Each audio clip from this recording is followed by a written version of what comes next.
हमारे उपमंडल के कर्मचारी उनके सहयोग से, समर्थन से, जिस प्रकार से आप सब लोगों ने गर्जना करते हुए परेड ग्राउंड से रैली निकाले और यहाँ पहुँचे अभी तक डटे हैं, मैं मानता हूँ कोई सुने ना सुने पर वो ऊपर वाला जरूर सुन रहा है। बहुत निश्चित रहिए, अपनी इस मेहनत पर विश्वास रखिए।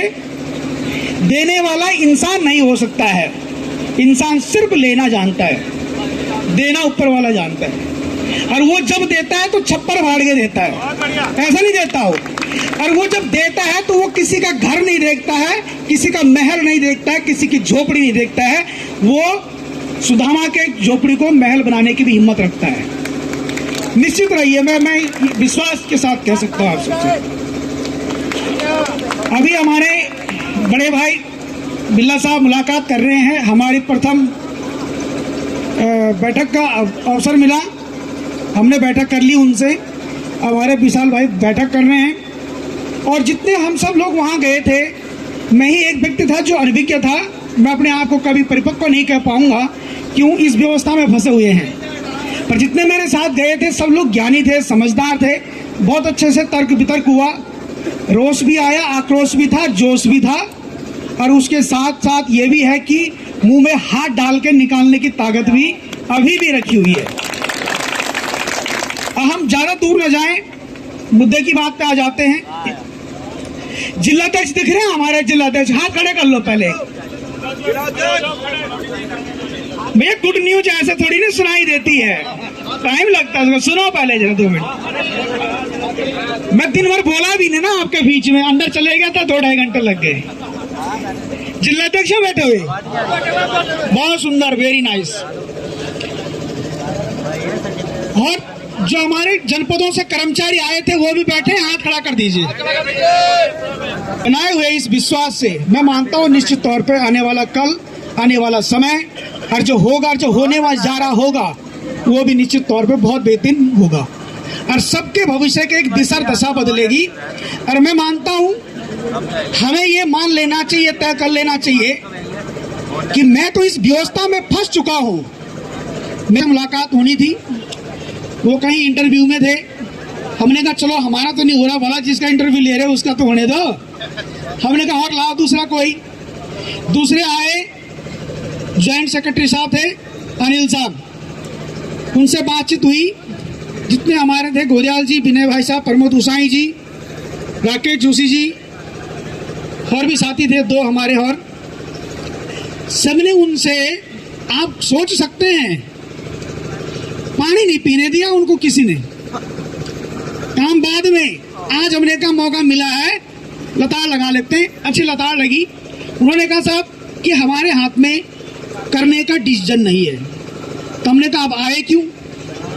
और हम प्लस देख, मजे की बात एक और बताऊं मैं आपको, वहाँ हमारे ठेकेदार भी आ रखे थे, एमडी साहब। हमने कहा ये तो अपनल वाला है भाई, मैं भी तो हूँ ना अपनल से, वो भी तो अपनल से है। खैर उनकी हमने सुनी भी नहीं। हमने तो उनसे कहा कि इन लोगों को बाहर भेज दीजिए, उन्होंने भी नहीं कहा। सच्चाई जो है कि कहेंगे किस लिए और क्या कहेंगे। तो उन्होंने कहा जब हम ये नहीं कर सकते, तो हमने कहा ठीक है, आप जब नहीं कर सकते तो आपको ये अधिकार भी नहीं है कि आप हमसे वार्ता करें। आपका समय कीमती है और प्लस उससे ज्यादा हमारा भी है, क्योंकि हमारे भाई बहन यहाँ बैठे हैं। उसके बाद सीएम साहब के जो प्रतिनिधि हैं, हमने कहा सीएम साहब का कोई प्रतिनिधि आएगा।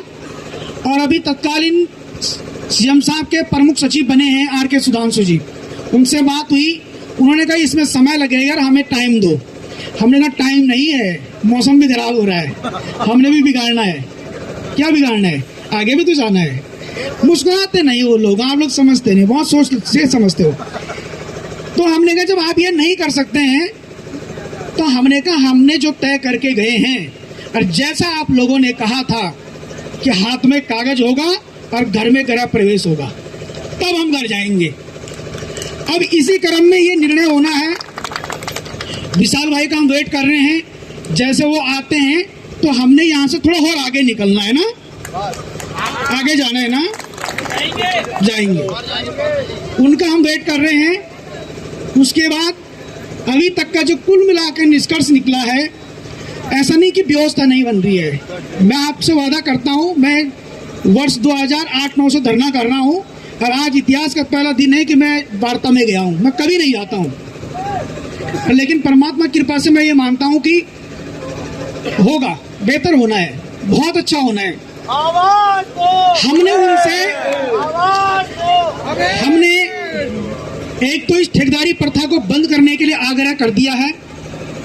जो ओपनल है ना, उसका नल बंद होना चाहिए, तभी तो लीकेज रुकेगी। अर्थात वो चल ही रहा है, बह रहा है वो। ये ठेकेदारी आउटसोर्सिंग प्रथा बंद हो। दूसरा, हम लोगों की जॉब की सिक्योरिटी कैसे होगी? भाई जॉब की कोई गारंटी नहीं है हमारी। उस जॉब सिक्योरिटी पे भी हमने बात करी है। और जो पैसा हमें आज कम मिलता है, उसमें सचिव साहब ने कहा कि तुम 20% ही क्यों कह रहे? हमने कहा हम नहीं कह रहे, ये हमारा ठेकेदार ने पेपर में स्टेटमेंट दे रखा था, एमडी ने, ये इनके शब्द थे, हम वही दोहरा रहे हैं, ज्यादा नहीं मांग रहे। उन पे बहरहाल सब चीजों पे डिस्कस हुआ, सुप्रीम कोर्ट के मुद्दे पे डिस्कस हुआ, जो हमारे आयुर्वेदिक के भाई हैं उनके विचार बारे में डिस्कस हुआ। जो यहाँ नहीं है, शायद मुझे लग रहा है एमपीडब्ल्यू के जो हमारे कर्मचारी है, जिनका 1 साल से वेतन नहीं मिला है, सेवा विस्तार नहीं मिला है, उस विषय पे बात हुआ।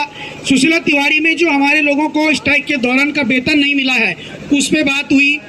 और हमारे प्रयोगशाला कार्यालय सहायक जो लोग हैं, उनके संबंध में तो मैं कहूँगा गोदयाल जी खुद बताएंगे, वो तो आज एमडी का फुटबॉल बना देते। उन्होंने ये ऐसा पहला एमडी देगा हमने जो फोन करके बोलता साहब ये मत करना। शासन कह रहे विभाग कर दे, विभाग कह रहा है भाई तुझे कोई दिक्कत तो नहीं है, हम तेरे को ये करने के लिए बोल रहे कर देगा। वो कह रहा साहब नहीं नहीं ये तो ऐसा हो जाएगा। उस विषय पे भी बात हुई है। और तमाम जितने हमारे मृतक कर्मचारी हैं उनके आश्रितों को लगाने के लिए भी बात हुई है। खुदा ने खास कोई व्यक्ति अगर इस दौरान किसी सेवा काल के दौरान किसी को भगवान न करे कभी ऐसा किसी का मरे, इनका मरेगा, हमारा क्यों मरेगा? क्यों हंसते नहीं हो आप लोग? ताली बजाओ एक बार दोबारा। भारत माता की, भारत माता की। बहुत सुंदर। उसमें नियमित कर्मचारी की भांति उसको मुआवजा दिया जाए। भाई वो कहते हैं ना, तुम्हारा तो तुम्हारा, हमारा कुछ नहीं है ना, तो वो वाली बात है। इन सब चीजों पर डिस्कस हुआ है, पर लेकिन अभी तक का जो है उससे ये निष्कर्ष निकला है। उन्होंने कहा हमें समय दो, हमने कहा समय हम नहीं दे पाएंगे क्योंकि 20-20 साल सबको नौकरी करते हो गए हैं। कोई समिति के माध्यम से रहा है, कोई ठेकेदारी से रहा है, कोई दिहाड़ी पे रहा है, कोई मजदूरी करके रहा है, कोई दैनिक में रहा, कोई तदर्थ में रहा, कोई नियत में रहा, कोई अंशकालीन रहा, कोई ऐसा रहा कि आज बुला दो और शाम को पैसा पकड़ा दो।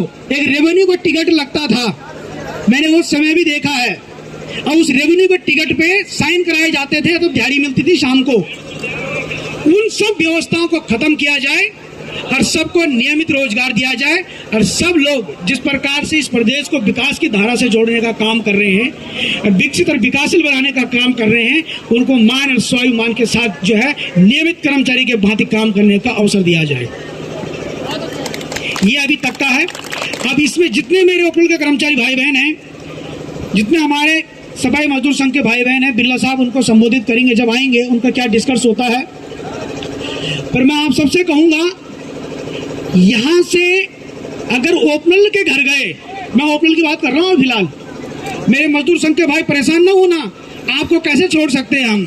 आपके जोश में तो यहाँ आए हैं, आप भी रहोगे हमारे साथ में, रहोगे? आप खड़े कर दो एक बार, नारा लगा दो फिर इस खुशी में एक बार, भारत माता की, भारत माता की, आवाज दो, आवाज दो। बहुत सुंदर। सब लोग मिलके रहेंगे, इस बैरिकेडिंग को भी पार करके रहेंगे। और जो लिखना नहीं जानता है उससे लिखवाना भी सिखवाएंगे और लिख के भी लाएंगे।